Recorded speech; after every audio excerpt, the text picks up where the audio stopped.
Welcome back to the channel. So this is a Seiko legend, in my opinion. This thing is probably the best value Seiko still available.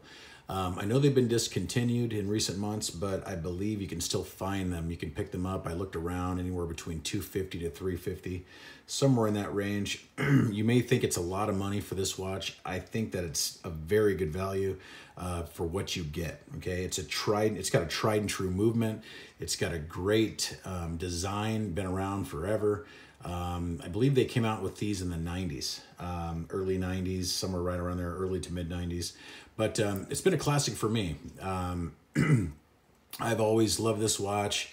I will always have one in the collection. In fact, this one will stay here. I will not. I've had many in the past. I've had the Pepsi bezels.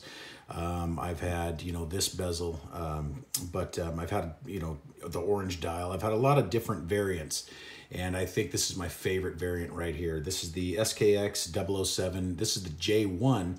J1 comes with a rubber strap. I sourced out the Jubilee for it because I think it looks the best on it. But the J1's the made in Japan model. The K1 is, made in other, I believe, like Singapore or other places.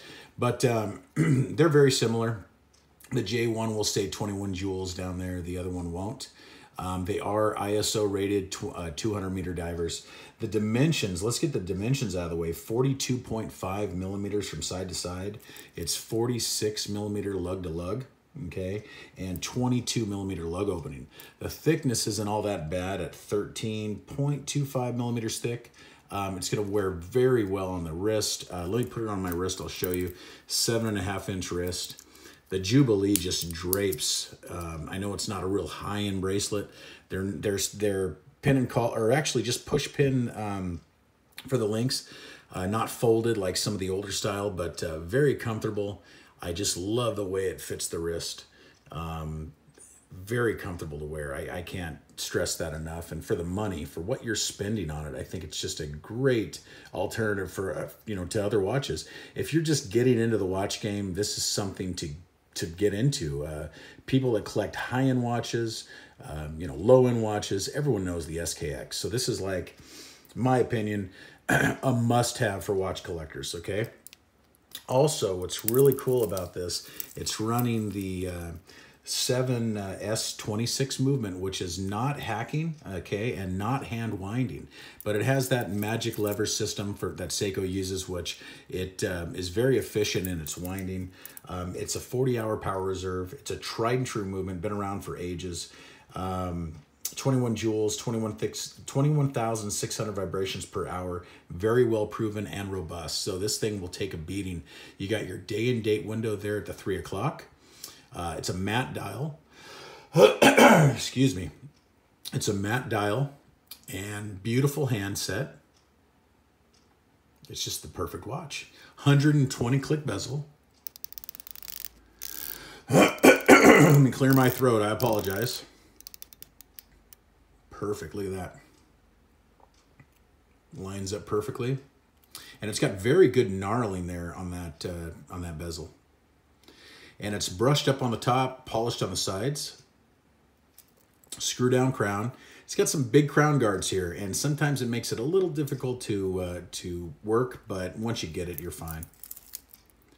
No lug hole, no pierced lug holes, which I would have liked to see on this watch, but it didn't come with it, and that's okay. It's still easy to change them out. This is a strap monster, okay? People love to change these out for different straps. Leather, NATO, I mean, they look good on just about anything. Like I said, it's a classic. And it's got Lume Bright Lume, super bright, and we're going to demonstrate that. Depending like what I said, I mean, you could find the K models, which are going to be probably a little less. This is a J model, so they're a little bit more. But I really think these are just a great watch for starting out, or, even if you've been a collector for a long time, you need to look at this watch. I think it's great. Let's do a lume shot. I will also test its accuracy and everything. I haven't really done that on this. I honestly have not worn this enough with all the other watches that I have. You know what I'll do is I'll get my Sea Dweller loomed up here too. We can compare the two. It's really hard to beat Seiko Lume. It really is. Okay, so let's turn the lights out real quick. You guys will check that out.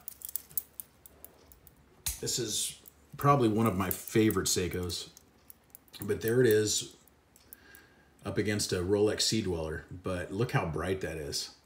Super bright. And it lasts longer than the Rolex does.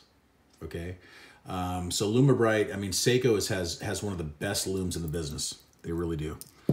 Let's put it on the time grapher. You guys can kind of see how it operates. This 7S26, which is really good. It's not bad at all. And you can regulate these. I have not regulated this one. I've regulated other ones in the past and to achieve pretty good accuracy within a couple seconds a day. So this one here, let's see where it's at just right out of the box. And I'm not even sure if I have this wound up enough, so let's just see. Let's see where we're at. So right now, so far, we're -5 seconds, which isn't all that bad because I think they're +20, -20 or something like that on their spec. So huge deviation on Seiko on the manual that you see with these. See, now it says -22, which is not correct. Now it's -2. So, okay, now the beat error is kind of high, 2.3. That's not what I like. Now that can be adjusted though. You can get some of that out. Yeah, I don't have it wound up enough because our amplitude is only 241. Amplitude should be up around 280. But that, you know, I could shake it up and change that. So anyway, that's not too bad. Really not. -6. Not too bad out of the box. So here it is up close again. Just a beautiful dial. 120 click bezel. And I've always liked these bezels. I had one once that was kind of difficult to turn, and I've heard that some people get stiff bezels on these. This one lines up kind of. It's kind of hard to say. I mean, it's just a hair. Well, that's not too bad right there. But it seems like it's just skewed to the left, just a hair. But that's something that you're gonna have to deal with Seiko. The chapter ring alignment issues on these, even on some of their higher end watches too. But very nice. Look at that dial. I just love the dial. It's an iconic look.